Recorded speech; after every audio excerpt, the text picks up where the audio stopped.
जय भीम। प्रायः भगवान बुद्ध के संबंध में बहुत सारी भ्रांतियाँ लोगों के बीच है। उन्हीं भ्रांतियों के बीच में एक भ्रम है कि जब गौतम सिद्धार्थ को सम्यक संबोधि प्राप्त हुआ था तो इसके बाद उनके मन में एक अंतर्द्वंद पैदा हुआ कि जो उन्होंने ज्ञान प्राप्त किया है उस ज्ञान को अपने कल्याण के लिए लगाना चाहिए अथवा जन कल्याण के निमित्त लोगों को बताना चाहिए, देना चाहिए। इस अंतर्द्वंद के घड़ी में ब्रह्मा सती नाम के कोई देवता आए और तथागत बुद्ध को प्रेरित किए कि आपको ज्ञान देना चाहिए।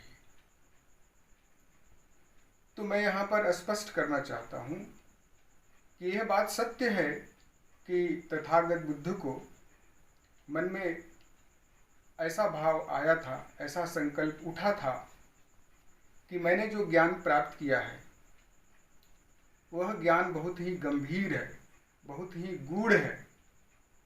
क्या मेरे इस गंभीर और गूढ़ ज्ञान संसार के वैसे प्राणी जो विषयों में फंसे हुए हैं, सुख भोगों में फंसे हुए हैं, समझ पाएंगे, सुन पाएंगे?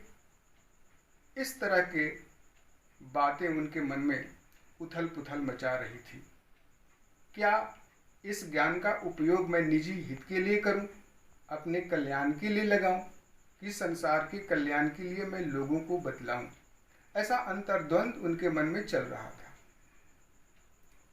लेकिन ऐसी बात नहीं है कि कोई ब्रह्मा सती नामक देवता अवतरित हुआ और उनको प्रेरित किया तब वो ज्ञान प्राप्त किया।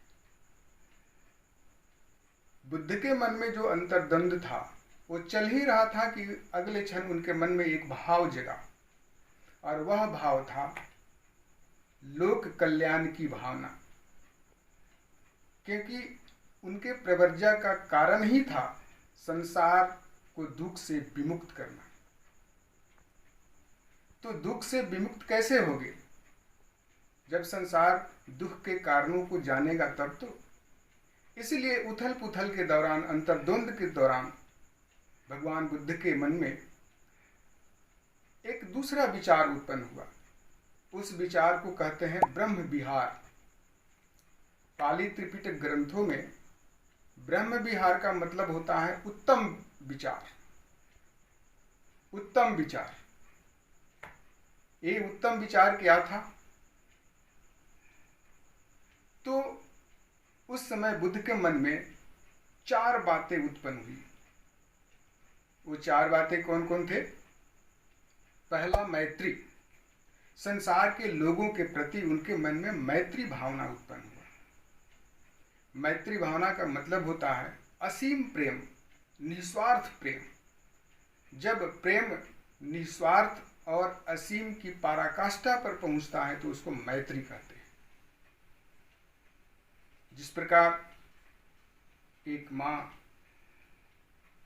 अपने बच्चे की रक्षा जान पर खेल करके करती है, उसी प्रकार जब कोई व्यक्ति संसार के लोगों के लिए, लोगों के हित के लिए त्याग करता है, जान पर खेलता है, तो वो मैत्री कहलाता है।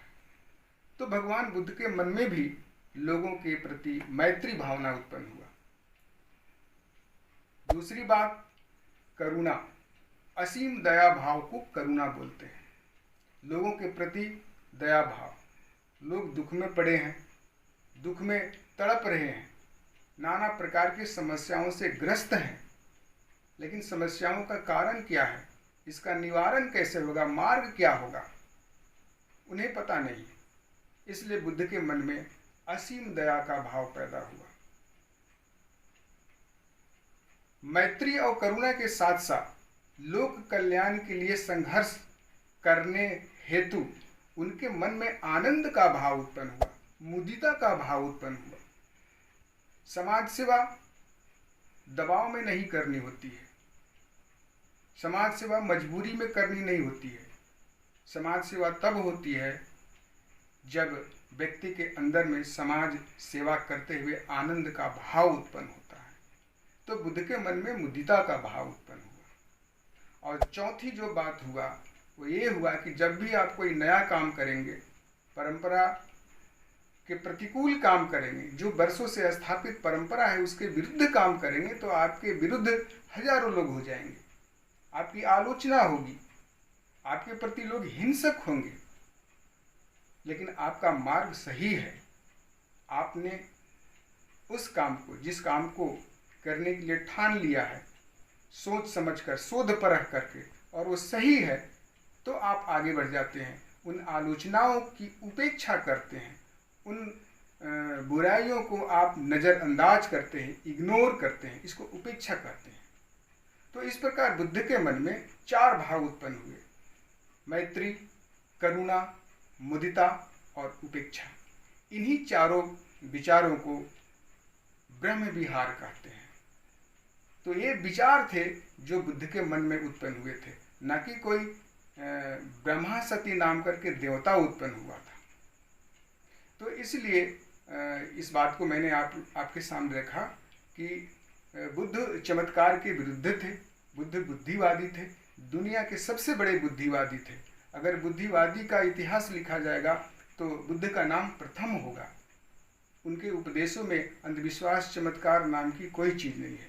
तो ऐसा कोई भी व्यक्ति ऐसा उत्पन्न नहीं हुआ, प्रकट नहीं हुआ जो उनको प्रेरणा किया, बल्कि उनके अंदर जो विचार आए लोक कल्याण के मित, वही विचार थे जिसको उत्तम विचार कहा जाता है, जिसको ब्रह्म विहार कहा जाता है। धन्यवाद। जय भीम, जय भारत।